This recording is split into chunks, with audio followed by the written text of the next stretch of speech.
Hi everyone, welcome back to my channel. I hope you are all doing very well. So today's video is a short but hopefully sweet one. We are focusing mainly on our eyeshadows today, and obviously from the title you've seen we are learning how to build pigment in our eyeshadows and make our colours pop. So this is a question I get asked a lot on Instagram, like in DMs and things like that, and when I'm teaching lessons by students, like how do you build colour up and make it stand out and pop? So I decided to create a video on it because it's easier for me to show you than try to explain. If you would like to see how to build your eyeshadows, create nice pigmented eyeshadow looks without any fallout, please keep on watching. Hey guys, so I look crazy right now, so I'm going to dive straight into this tutorial. So one of the main things that you're going to need in order to make your eyeshadows pop and look more pigmented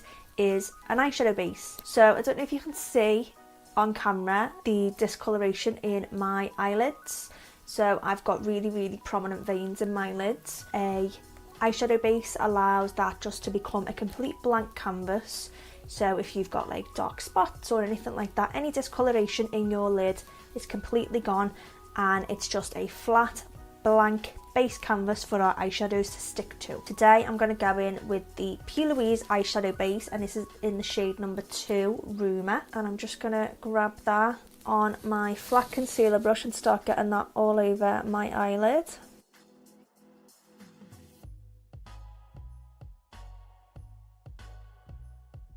If you can't get your hands on this base, or the things that I tend to use, I use either the Tarte Shape Tape Concealer or the L'Oreal Infallible Concealer, or if I'm going for a more softer look, I'll just use whatever concealer I've thrown on my face that day. So see, I've just taken a nice thin layer there. I haven't taken too much at all, but you can see all those veins and discoloration have gone. And one thing I just like to make sure and do is just make sure these edges are blended, and then I just like to give a little pat over with a fluffy brush just to make sure that there's no creases, there's no little patches or anything, and everything's smooth.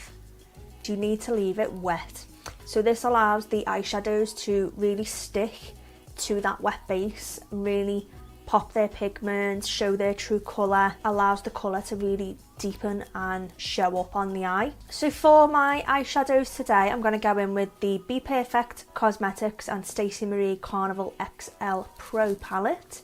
And I'm first going to start off with that shade Reckless, and I am going to do a technique called reverse blending.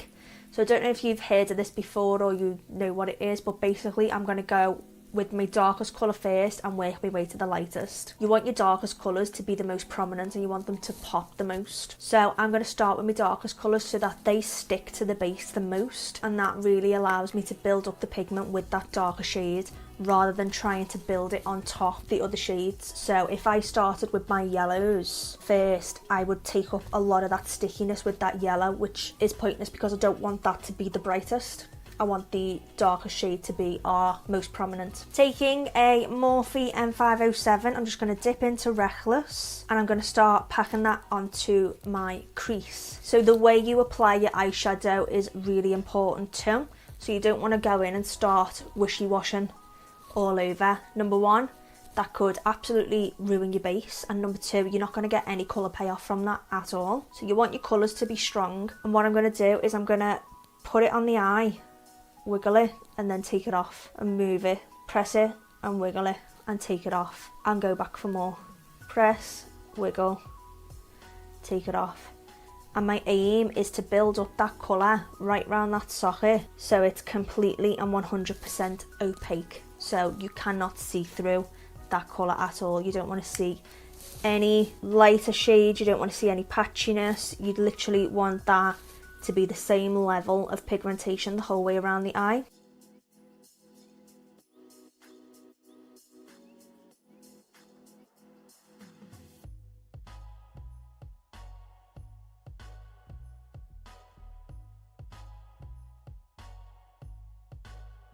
So see how dark that's coming up already? Just so you can see what I mean, I'm going to do on this inner half, I'm going to do some like slight window wiper motions just so you can see the difference.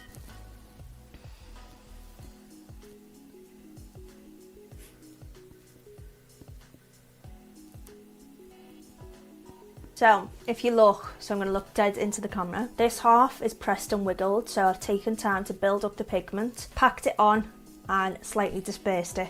So you can see that it is completely solid colour. Whereas this half, I have gone in and done slight window wiper motions. You can see the colour level is nowhere near the same. Our blend is quite patchy. We want to press and wiggle. And like I said, I really do just take my time with this, just building it up. It's worth taking the time. So once I'm happy with how that pigment is looking, I'm then going to go and blend the edge of this colour so that it's a bit softer when we go in with our other shades. When you're blending, you don't want to blend on the colour you've just packed on. So if you start blending in here, you're going to knock off all that colour you've just worked on building up. So you want to make sure you're keeping your brush right on that line. Can you see? So it's right on that line, and I just go back and forth.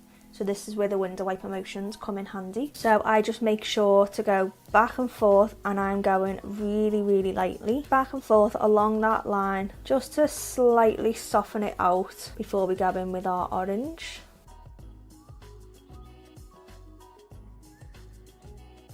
Like so. So you can see that line is just starting to disperse ever so slightly, and we've still got quite strong base there. Moving on to our orange tone, so I'm going to take the exact same brush, another Morphe M507. This is the M506, but they are the exact same thing, and I'm going to go in with our orange. So I'm going to take this shade Lit from that same P. Louise palette, and I'm going to repeat the exact same process I've just done with the darker shade. So I'm going to press on and wiggle it. We haven't put eyeshadow up here yet. Our orange will still be sticking to that sticky base.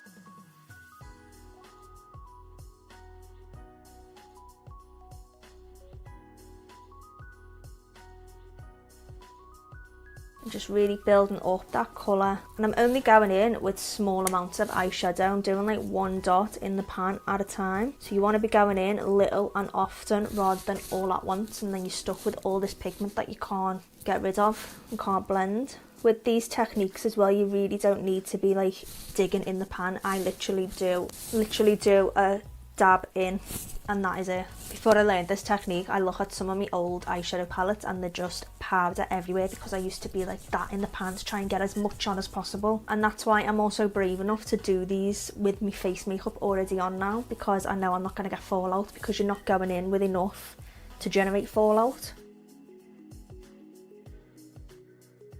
So I'm just blending that line out again once I'm happy with the colour payoff.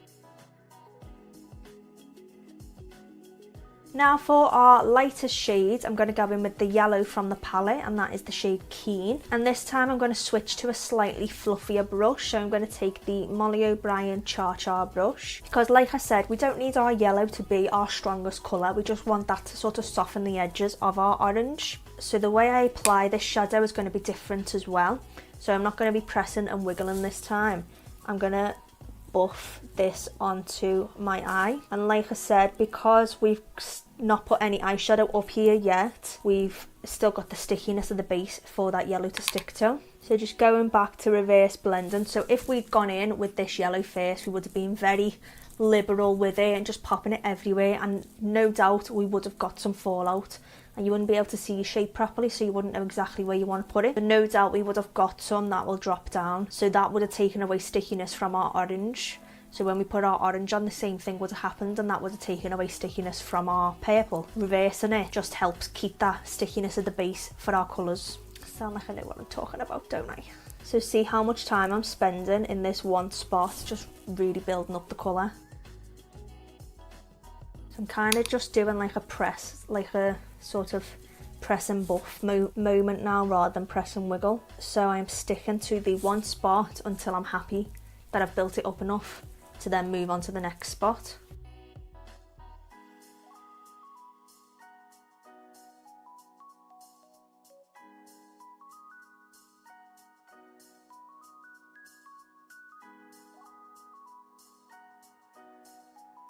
See how our yellow is still nice and strong, but obviously it's not as strong as our darker colours, because obviously it's our lighter, we don't need it to be as deep. So just to reinforce that our other shades are going to pop, and to make sure everything's blended, we're going to go back down our levels. So we've gone up our levels, we're going to go back down now. So I'm going to grab the orange brush and I'm just going to put a tiny little more on my brush, and I'm just going to go over. And because we've already got a layer of the colour there, we don't need to spend hours building it up. It's just going to reinforce what was already there. And then same again with our darkest shade, so that shade Reckless. Again, because we've already got a layer there, this just helps to reinforce that colour.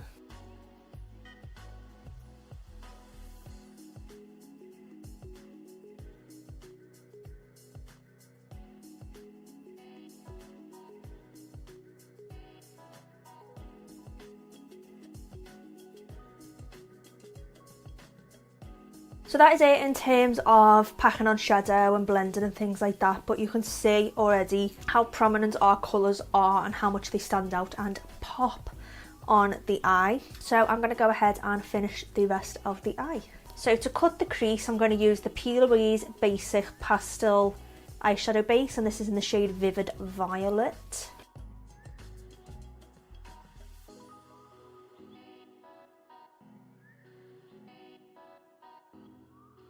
Then I'm just going to pop on some of that pigment, and I'm going to use the Peaches and Cream pigment in the shade Fantasy, which is this beautiful like white reflect purple. So I'm just really pressing that onto the lid just to make sure it sticks, and also that so that we don't get pigment fallout all over my face. So for the under eye, I'm going to go with the same process. I'm going to go darkest to lightest.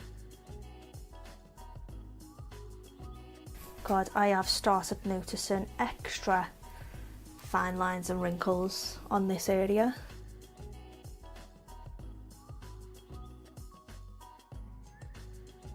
So that is it for the eye. I'm just going to pop on an eyelash, some eyeliner, and I will be right back to round things up. And that is the finished look. Thank you for watching this video.